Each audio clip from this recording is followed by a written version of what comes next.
Buenas noches. Antonio Naranjo, querido compañero, buenas noches, Antonio.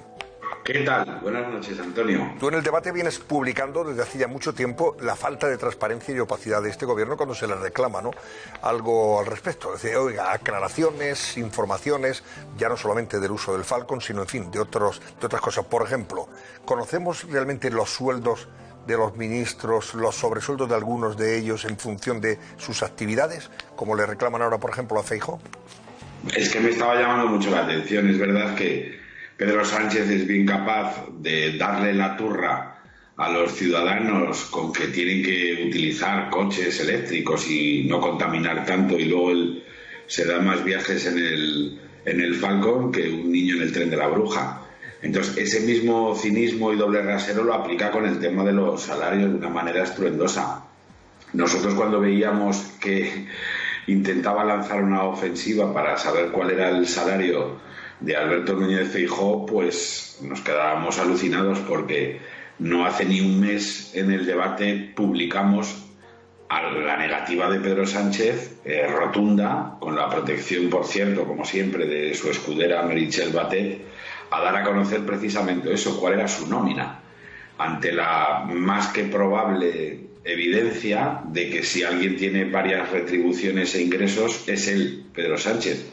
Y lo explico muy rápido, como se contó en el debate, con pelos, señales y documentos oficiales. Y es que Pedro Sánchez, por un lado, tiene una retribución como presidente del gobierno, pero luego tiene una especie de sobresueldo, que lo llaman técnicamente indemnizaciones y que la ciudadanía entenderá mejor si lo denominamos dieta, por su condición de diputado, a la que podría renunciar, pero a la que probablemente no ha renunciado. De manera que todos los meses, al ser diputado por Madrid, pues Pedro tendría probablemente ese sobresueldo de 1.000 euros. En el caso de otros ministros que pertenecen como diputados a circunscripciones ajenas a Madrid, recuerdo por ejemplo a la ministra de Hacienda, a María Jesús Montero, ese sobresueldo mensual puede ser de 2.000 euros. Pero lo sorprendente, Antonio, no son las cantidades, sino los que hacen estos maestros ciruela, ¿no?, que no saben leer y poner en escuela, que van pidiendo explicaciones cuando luego se niegan a darlas. Y es que de manera activa han rechazado dar a conocer esos ingresos y esas nóminas, reconocer si están cobrando del erario ese tipo de, por llamarlo de alguna manera, sobresueldos, amparándose en falso en Meritxell Batet y en unas supuestas normas que les aconsejarían el conocimiento de esos ingresos, ¿no? Son normas que además están derribadas por sentencias del Tribunal Supremo, que siempre han hecho prevalecer el derecho de la ciudadanía a saber cuáles son los ingresos de los representantes públicos sobre la supuesta intromisión en la privacidad que yo podría reportar, ¿no? Así que el resumen es que Pedro Sánchez, como mínimo, podría estar teniendo 2 ingresos mensuales, que Pedro Sánchez se niega, esto está muy claro, se niega activamente a publicar su nómina, que Pedro Sánchez utiliza como escudera a Meritxell Batet, y aún más que Pedro Sánchez se niega a algo que a todo el mundo le va a sorprender, que es hacer una cuantificación de cuánto dinero se ahorra por todos los gastos que el Estado soporta para darle a él cobijo y para darle a él desplazamiento. Lo que en cualquier empresa sería considerado, ¿no?, pues es un pago en especie, que además podría llegar a tener tributación. En el caso de Pedro Sánchez y de buena parte de su Consejo de Ministros, pues también se lo ahorran y además no lo quieren detallar, apelando también a una privacidad o a una inexistente. En el debate hemos publicado de manera sistemática cómo algunos ministros sí que han dado a conocer cuál es el coste que tiene para ellos, para el erario, lo que ellos se ahorran, fíjate, en estos tiempos tan caros, en alquileres de vivienda, en suministros de agua, de luz, de jardinería, de limpieza, de telefonía. Bueno, pues hay otros ministros que no. Con lo cual, que Pedro Sánchez esté pidiendo explicaciones sin darlas el primero y haciendo, como siempre hace, tejiendo alrededor de él una tupida red institucional para, en realidad, instalarse en la opacidad eterna, hombre, como mínimo es irónico. Antonio, claro, esto es en cuanto a los sueldos, salarios, sí. Pero ¿en cuántas otras materias ha incumplido el gobierno esa promesa de transparencia que el propio Pedro Sánchez hizo cuando llegó a la Moncloa?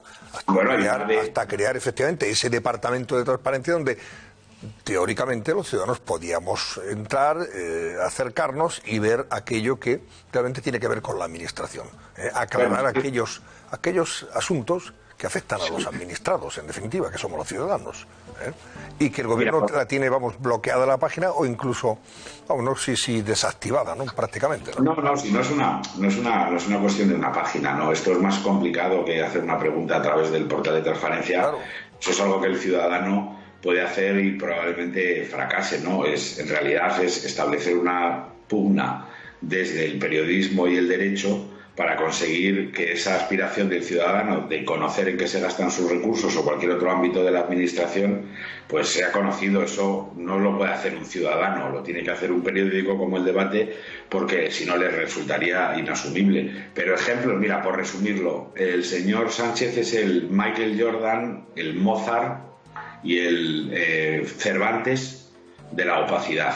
Es decir, no hace ni contesta a nada de lo que luego él ha convirtió en su discurso central para llegar a la presidencia del gobierno y justificar una moción de censura. Él se atrevió a dar lecciones sobre las tesis plagiadas por ministros alemanes, como ejemplo de dónde pondría él su nivel de exigencia desde la tribuna del Congreso cuando le presentó la moción de censura a Mariano Rajoy. Luego, al día siguiente, él mismo plagió escandalosamente una tesis doctoral y además la intentó justificar con un inexistente examen que además decía haber hecho desde la Moncloa, cuando era una cosa, en fin, que le afectaba a título personal. Pero por poner un ejemplo reciente muy escandaloso que esta semana también ha publicado El Debate, es que Pedro Sánchez se ha resistido incluso a dar a conocer la supuesta carta manuscrita por él, en la que le entregó al rey Mohamed VI de Marruecos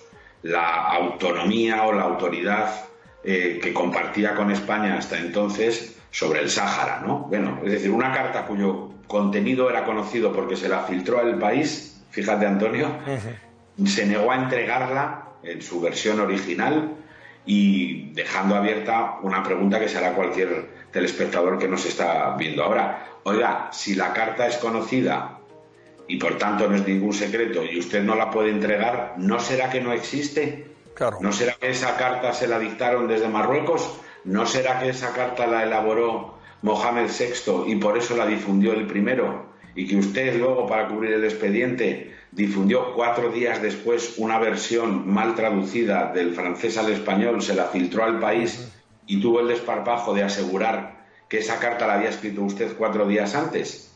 Es decir, la opacidad de Sánchez se ve hasta en los asuntos de Estado internacionales, pero se ha visto con cosas tan graves como el rescate de Plus Ultra, se ha visto con cosas tan graves como los indultos a los presos del Procés, que de no ser por El Debate los ciudadanos no sabrían a estas alturas cuáles fueron las escandalosas razones con las que justificaron esa medida arbitraria de enmendar una sentencia del Tribunal Supremo. Es decir, para Pedro Sánchez la transparencia es una palabra vacía con la que justificar mociones de censura, pero que luego se convierte en una de las cosas que primero quiere asaltar y que primero quiere derribar, y que por supuesto no se aplica a sí mismo en cientos de casos y en cientos de acontecimientos fundamentales para entender la vida política de España en los últimos años. Antonio Naranjo, hasta mañana en Herrera en COPE. Tienes que madrugar mucho, así que te dejamos a partir de las 8:30 en Herrera en COPE. Gracias, Antonio, un abrazo.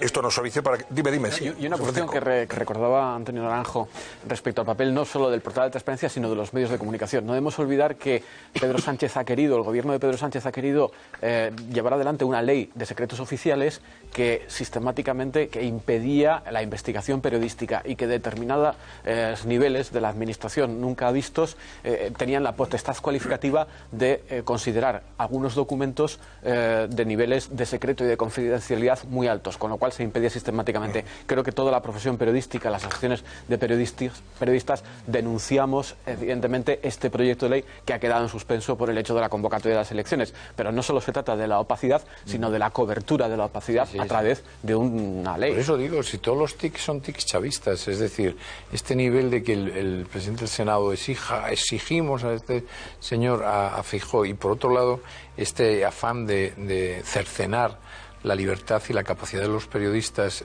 con la ley de secretos oficiales, estamos ante el gobierno que más se aparece y más digamos, se acerca al modelo chavista.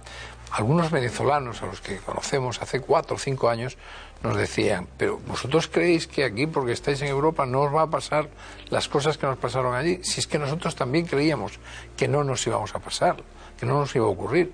Los venezolanos siempre decían, esto no es Cuba, esto no va a ser Cuba. No puede pasar, aquí no fue Cuba. Fue Cuba. Y aquí el avance, es decir, 4 años más de sanchismo acaba con el modelo que tenemos actualmente, es decir, España como sistema democrático, como una monarquía parlamentaria, tal y como la conocemos, en 4 años puede desaparecer, porque te plantean 2 referéndums, que además un referéndum, como sabes, es una moneda al aire, solo hay que ver el Reino Unido lo que le ha ocurrido con Brexit. Una es, salimos de Europa, que es importante; 2, dejamos de ser monarquía y planteamos, como quiere la República Confederada de Repúblicas del territorio ibérico, donde Cataluña sea una cosa, el país. Es que ese es uno de los problemas. Y no, esto nunca ocurrirá, nunca ocurrirá. Creíamos que no iba a ocurrir un golpe de Estado como el que intentaron en Cataluña en el 2017, ocurrió. Creíamos que no se iba a tratar, que se iba a tratar al rey como se le está tratando al rey Juan Carlos, ocurrió. Creíamos que no podía que llegar los comunistas al poder, llegaron. Creíamos que no se podía indultar a los golpistas, se les indultó. Creíamos que Bildu, que pertenece a la filosofía y al ambiente del terrorismo etarra que llevó 50 años de terror, que explica muchos de los problemas de España, porque probablemente ni el desarrollo autonómico ni muchas de las cosas que ocurrieron hubieran ocurrido si ETA no matase. Ocurrió. Por tanto, a veces cuando dices, no, es que aquí nunca va a ocurrir. Puede ocurrir. En fin, bueno, luego seguimos con otros temas. En cualquier caso, yo creo que, en fin, Feijóo al final tendrá que hacer esta declaración, porque si no se lo van a sacar en el debate. El debate cara a cara será una de las cosas que utilice Sánchez. Creo honestamente que no debe tener ningún problema. Pero es que a mí me hace mucha gracia. Cuanto antes lo haga, mejor. Como esa voz engolada se pone estupendo Sánchez. Oiga, yo recuerdo cuando dijo, en mi gobierno, cualquier persona que tenga una sociedad para evitar pagar impuestos, salió el pobre Maxim Huerta, que ya echó a la mantón porque la cazaron plagiando la ministra de Sanidad un trabajo de fin de máster, pero se acabó. Porque nosotros, yo recuerdo cuando yo estaba en ABC, y ahora en el debate también lo hemos explicado, de Nadia Calviño su sociedad, del ministro entonces Duque su sociedad. Duque tenía también una sociedad. Todos tenían sociedades. Ya no echamos